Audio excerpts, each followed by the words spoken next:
Bienvenue dans Power of God.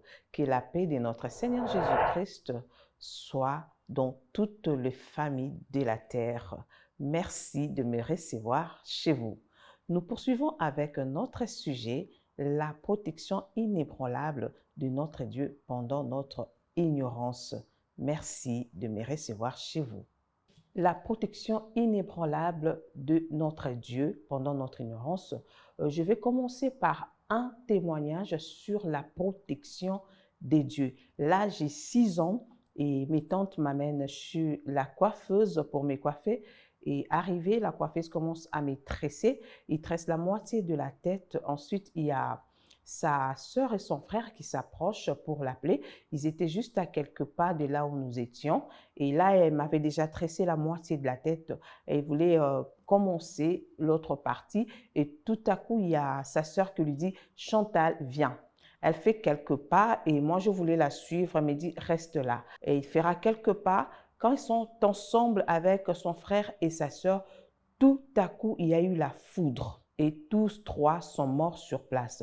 Imaginez que j'étais partie avec elle près de ce frère. Je ne serai pas là aujourd'hui pour qu'on puisse échanger sur la puissance de notre Dieu. Ça, c'est la main invisible de notre Dieu. Et vous aussi, vous bénéficiez de la même protection de Dieu. Certes aussi vos enfants, mais cela ne vous empêche pas d'avoir un œil sur eux ou soit les orienter face aux défis de la vie. Pour nous dire que les enfants ne connaissent pas les dangers. Et les dangers dont on va parler ici, c'est les dangers qui se transforment en malédiction générationnelle. Ceci doit être informé. Si les enfants ne sont pas informés sur certains dangers, ils sont exposés à tout. Nous partirons des exemples vrais pour nous édifier, pour nous prévenir de dangers qui peut dévier la destinée de nos enfants par la manigance du diable. Et là, je m'en vais vous raconter une histoire authentique d'une famille que je connais. Dans une famille, il y a l'aîné qui s'en va avec ses 3 sœurs dans des relations intimes dont la mère découvre et se tait.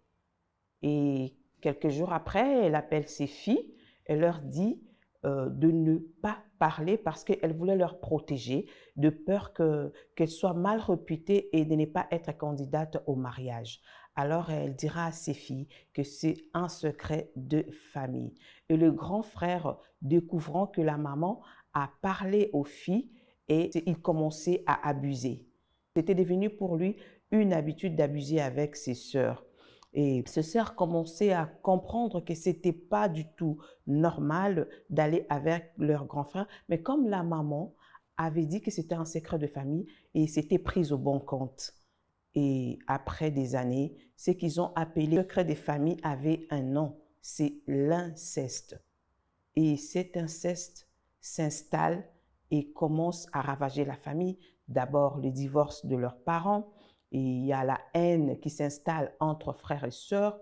Et aussi, parmi les filles, il y a une seule qui s'est mariée, mais ce mariage était nul parce que c'est la série de l'adultère qui s'ensuit dans ces mariages. Elle allait avec n'importe qui pendant qu'elle était mariée. Parce que cette génération bénéficie d'une malédiction générationnelle, une information qui n'a pas été transformée par la prière. Et ça s'est installé. Et pendant que les enfants se demandaient qu'est-ce qui ne va pas dans nos vies, nous devons savoir que tout ce que nous ne transformons pas par la prière, c'est transfert des générations en génération. Et après, on se demande qu'est-ce qui ne va pas dans ma vie. Le mariage va de mal en pire. Tu entres dans un mariage où tu fais 10 ans sans enfant et tu as 3 diplômes et tu n'as pas de travail. Donc, tu tournes en rond et après, on se pose plusieurs questions. Or, c'est une information transmise qui n'a pas été transformée par la prière. La nature a sa part. Nous n'allons pas toujours accuser nos familles. Plutôt, il faut informer, parler de nos familles, de l'origine de nos familles à nos enfants pour les empêcher de subir les conséquences de la malédiction. Où est-ce que je vais en venir? Il faut que la parole de Dieu trouve racine en nous, afin que nous puissions faire bénéficier à nos enfants cette parole qui est une bénédiction. Et nous devons savoir que de la même manière que se transforme la malédiction, c'est aussi de la même manière que se transforme la bénédiction. La génération d'aujourd'hui est différente de la nôtre.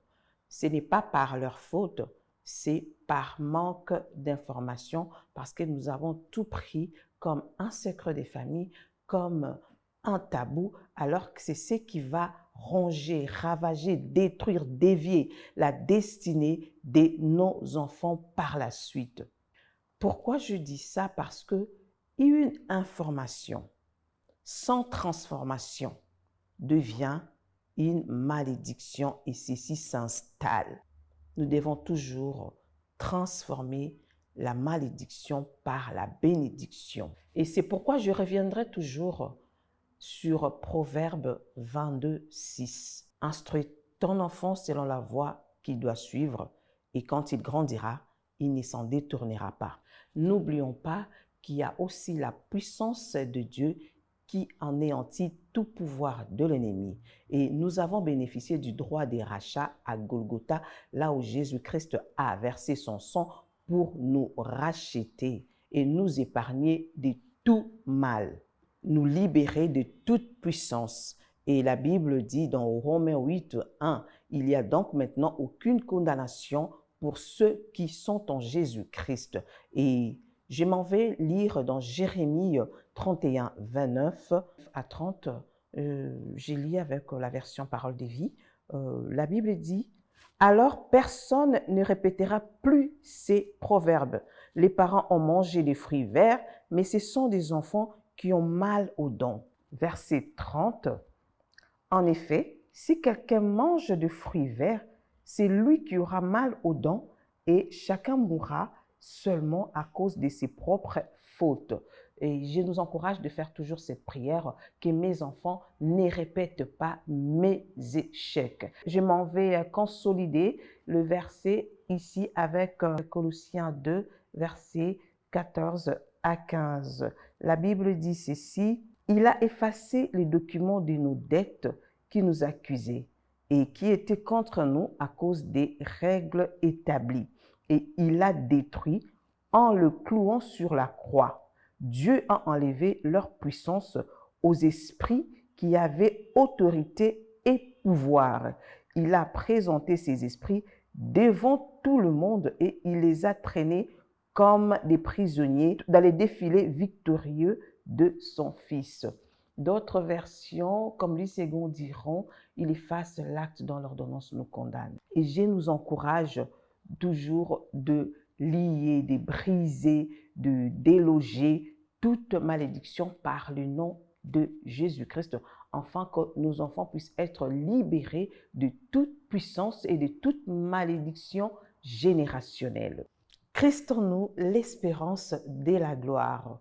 Prions, orientons, racontons à nos enfants les histoires de nos familles. Vous verrez que le Saint-Esprit peut donner l'intelligence ou la sagesse à un de vos enfants, afin que vous puissiez prier pour que la chaîne de la malédiction ne s'allonge pas. Merci et que Dieu vous bénisse.